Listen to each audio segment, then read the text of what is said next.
Hello, welcome back to another CM Travels video. Thank you for joining us here on YouTube. Hit that thumbs up, subscribe to the channel. That would really help us bring you more wonderful content here from CM Travels.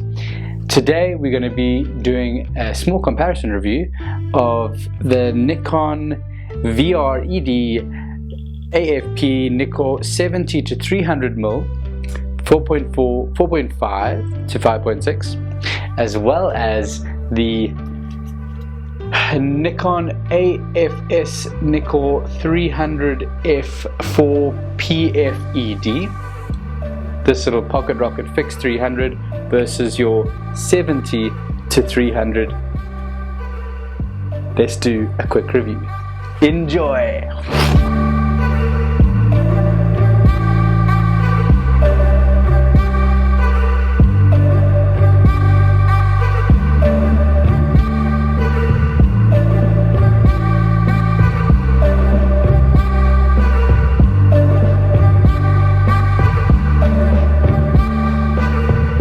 Right, thanks again for joining us here at CM Travels. We're going to begin here with this little pocket rocket, the 300 F4 fixed. Now, I took this out to photograph some herons. Let's have a look at some of those pictures because of this little pocket rocket lens. I love 300mm lenses, I have to admit. I normally use a Canon 300mm f4 myself, usually paired with a 7D Mark II. So when I picked up this Nikon 300, I thought, hey, this is going to be something special. Now, because it's a PF, it's a much smaller lens. It's not a 2.8. Those are big beasts of lenses, which you may have seen. It's even smaller than our 70 to 300 here, and it offers something different, of course. And the autofocus speed is absolutely fantastic. The image stabilization is amazing. And it's this new deal that I think is going to be a very popular lens, particularly for bird and wildlife photography. The 300mm length gives you great zoom length, particularly for wildlife that you can't get very close to normally. And its sharpness is very good. Now, of course, it's slightly heavier than your 70 to 300. It is more pricey, of course, but is the cost worth the sharpness? Let's have a look and see what these two lenses are capable of. I'm going to throw up some images here for you to look at that I took with both the lenses. And does the price difference matter? Does it really make it that much sharper? Let's have a look.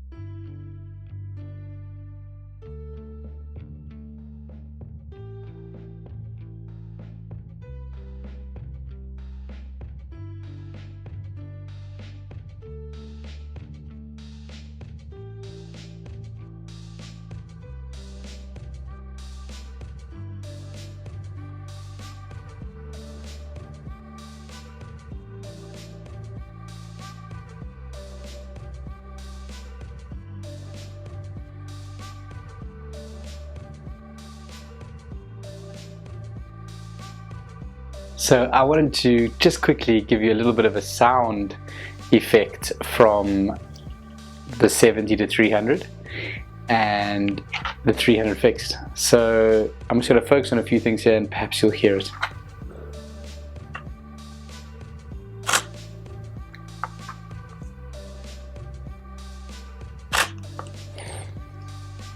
Perhaps you didn't hear it because it's very quiet and it makes it's very electronic sound. Let's compare that to the 300 fixed. So here we are, got the 300 fixed on. Let's see if we can hear the autofocus.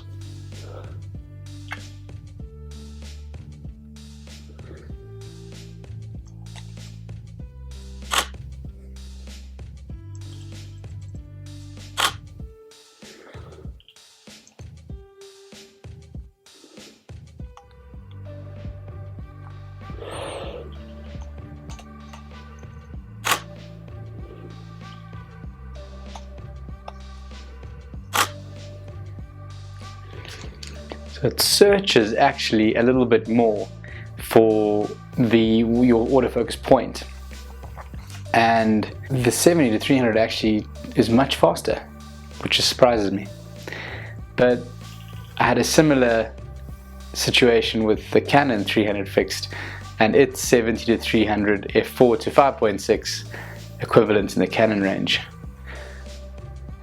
I would have thought the focus speed would have been faster, but hey, nice little surprise for us. Alright, so now you've seen the two differences with the autofocus sound. Very interesting. The fixed is a lot more old school style. It searches a little bit more, I have to admit, but this 70 to 300, it's keeping up here. I mean, it's really a good new lens, and very, very quiet.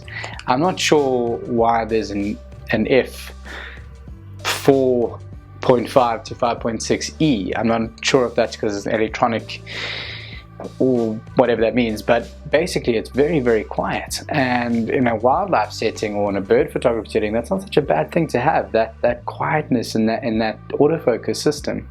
So that would be definitely a positive for the 70-300. Right, now we come down to the cost, which I'll put up here, and does that cost translate to sharpness?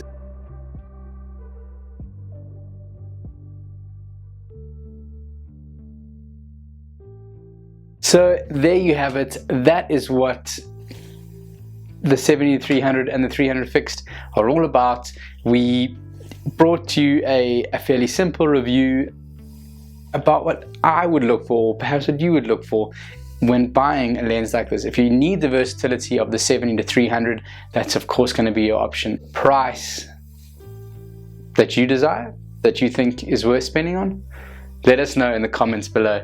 Please hit that like and subscribe to the channel, the little red square here. That would really help us out, bringing you more content here from CM Travels. We'll see you in the next one.